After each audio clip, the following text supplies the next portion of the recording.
বিধানসভা ছেড়ে এবার হাবড়ার যুব কম্পিউটার সেন্টারে পরীক্ষা দিতে আসলেন নবনির্বাচিত বাগদার তৃণমূল বিধায়ক। রাজ্যের উপনির্বাচনে বাগদা থেকে তৃণমূল কংগ্রেসের প্রতীকে জয়ী হন ঠাকুরনগর ঠাকুরবাড়ির অন্যতম সদস্যা মধুপর্ণা ঠাকুর। তিনি জানান, বর্তমানে তিনি 1.5 বছরের একটি এডিএফএস কম্পিউটার কোর্স করছেন। সেই কোর্সের পরীক্ষা দিতেই এদিন হাবড়ার যুব কম্পিউটার সেন্টারে আসেন। পরীক্ষা ভালো হয়েছে কি 1.5 বছর থেকে মানে কোর্স থাকে 1.5 বছর এডিএফএস কোর্স এটা মানে প্রতিদিন মানে একটু একটু পড়লে মানে কভার আপ হয়ে যায়, সেজন্য অত কষ্ট হয়নি, আগে থেকেই প্রিপারেশন ছিল, সেজন্য এক্সামটা ভালো হয়েছে।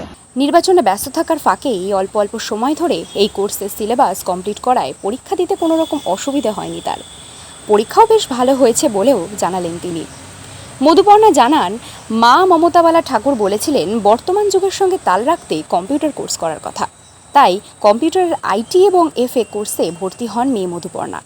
এটা জাস্ট একটা ছিল কি আজকাল কম্পিউটারাইজড একদম মানে জেনারেশন হয়ে গেছে, সব কিছুই কম্পিউটার। এটা একটা দুটো কোর্স করেছিলাম, মাই সাজেস্ট করেছিল কি আইটি আর এফএটা করে নিতে, সেজন্যই এটা করা।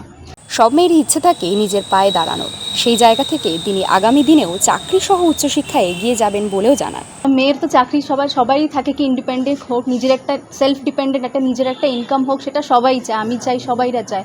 এখন যখন আমি হয়ে গেছি এটা, বাট ওইটাও আমার চালিয়ে যেতে হবে। যখন এমএসসিও আমি কন্টিনিউ করে যাচ্ছি, এই এক্সামটাও আমি কন্টিনিউ করে যাচ্ছি, বাই বোথ সাইড আমি ব্যালেন্স করেই যাবো আগে। তিনি এমএসসিও পড়ছেন, পাশাপাশি বর্তমানের বিধায়ক হিসেবেও কাজ করতে হচ্ছে তাকে। তাই দুদিক ব্যালেন্স করে পড়াশোনার পাশাপাশি বাগদার মানুষের পাশে থেকে তাদের নানান সমস্যার সমাধানের কাজও চালিয়ে যাবেন বলে এদিন জানান এই নতুন বিধায়ক।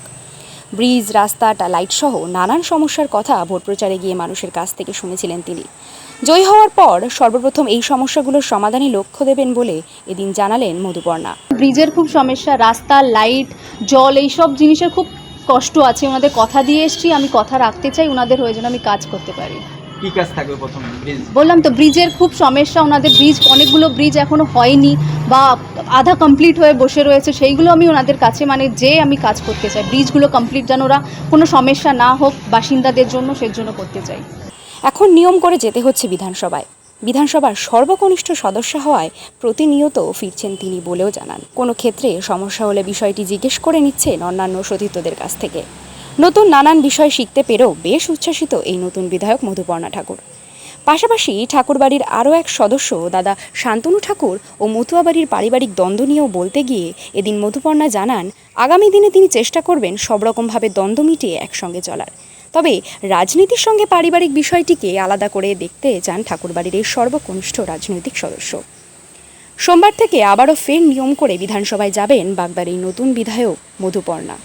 আমি আগেও বলেছি, আমার দাদা একটা রক্ত সম্পর্ক থেকে যায়, আমার কাকার ছেলে উনি, যদি হয় ইনকেস যদি হয় কি আমরা আপোষে মানে মিলেমিশে থাকতে পারি, সেটা হবে। সেটা কোনো রাজনীতির সাথে লিঙ্ক নয়, ওটা আমাকে নিজেদের ব্যাপার, একটা ভাই বোনের সম্পর্ক, সেই হিসাবে বলছি আমি।